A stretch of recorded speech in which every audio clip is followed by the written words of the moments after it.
سينا ليها مكانة كبيرة في قلوب المصريين على مر العصور، وشهدت أرضها عدد كبير جدا من الأحداث والمعارك، واللي أكدت من خلالها إنها أرض لا يستهان بيها. وخلال السنين اللي فاتت من وقت تولي الرئيس عبد الفتاح السيسي، ومن ضمن خطته للتطوير المستمر في الدولة بأكملها، وضعت الدولة خطة لتنمية أرض سينا والقضاء على الإرهاب فيها وتطوير البنية التحتية، وده طبعا لمكانة أرض سينا المتميزة، ولأنها كانت بتملك مقومات كتير لجذب الاستثمارات لقطاعات كتير في الدولة زي الزراعة والصناعة والتجارة والسياحة وغيرها كتير من القطاعات. وفي وسط القلق بقى اللي بتعيشه البلاد بشكل عام، والتلميحات الغير مباشرة اللي بتوجهها البلاد الغربية، ومحاولاتهم الفاشلة في الاستحواذ على الأرض الغنية بالموارد واللي بتعتبر من أهم الأراضي المصرية ومطمع لكتير من الدول، ما كانش التركيز منصب على الجانب ده، واهتمت الدولة وركزت على تطوير أرض سينا وتنميتها أكتر وأكتر من كده.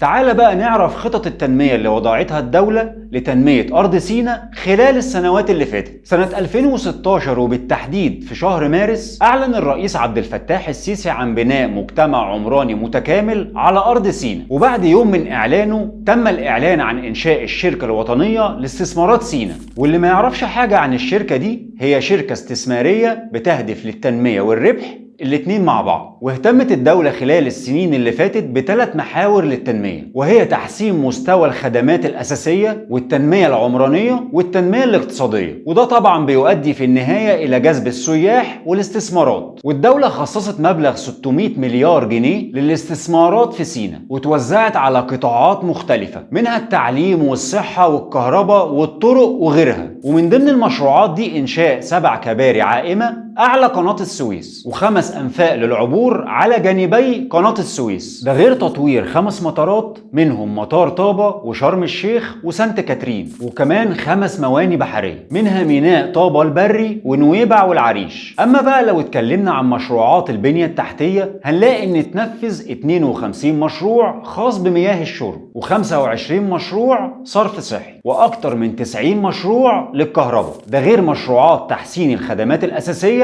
للمواطنين، وكان من أهمها إنشاء 8 جامعات وأكتر من 50 مستشفى، ده غير مشروعات استصلاح الأراضي الزراعية واللي بلغت مساحتها 600 ألف فدان. طبعا المشاريع دي بشكل كبير ساهمت في زيادة مكانة أرض سينا وتوفير فرص عمل للشباب وتوفير خدمات للشباب سواء تعليمية أو صحية أو ثقافية. طب إيه اللي بيميز أرض سينا اللي بيخليها محط طمع لدول كتير قوي ونفسهم يبقى عندهم أرض زيها وبيحسدونا عليها؟ المميزات حقيقي ما تتعدش وبتتنوع باختلاف القطاعات. يعني مثلا لو اتكلمنا على الجانب الاقتصادي وبالأخص الصناعي، هتلاقي ان أرض سينا من الأراضي الغنية بالموارد الطبيعية اللي من السهل إنشاء قاعدة صناعية عليها، زي الصناعات المعدنية والمحاجر وصناعة الأسمدة ومواد البناء والرخام والصناعات الكيماوية وغيرها كتير من الصناعات. أما بالنسبة للجانب الزراعي، فأرض سينا معروفة بحاصيلاتها الزراعية زي التمور والزيتون والتين، وده كمان مع الاهتمام بتطوير الأساليب الزراعية، وده اللي بيبعد عن الأسباب الأساسية في الإنتاج. أما بقى بالنسبة للسياحة، فمش محتاجين نتكلم عن أرض سينا وجاذبيتها الكبيرة وخصوصا الشواطئ اللي فيها، ده غير وجود عدد كبير من المناطق الأثرية والتاريخية والدينية، ده غير اهتمام الدولة بإحياء مشروع مسار العائلة المقدسة، ده غير أماكن السياحة العلاجية والمغامرات. وكمان الدولة اهتمت في الفترة اللي فاتت بمشروعات الطاقة ونفذت مشروعات الطاقة النظيفة والكهرباء في سينا وعلى خليج السويس، زي محطة توليد الكهرباء في العريش ومشروعات نقل وتأمين الطاقة الكهربية. وفي الحقيقة وفي آخر كلامي، قدرت الدولة في الفترة الأخيرة وبشكل ملحوظ إنها تطور أرض سينا العريقة وجعلتها من أهم الأراضي وتم تنميتها، بالرغم من إنها خلابة وجذابة، إلا إن التطورات اللي حصلت فيها خلتها مصدر جذب كبير للمستثمرين والسياح.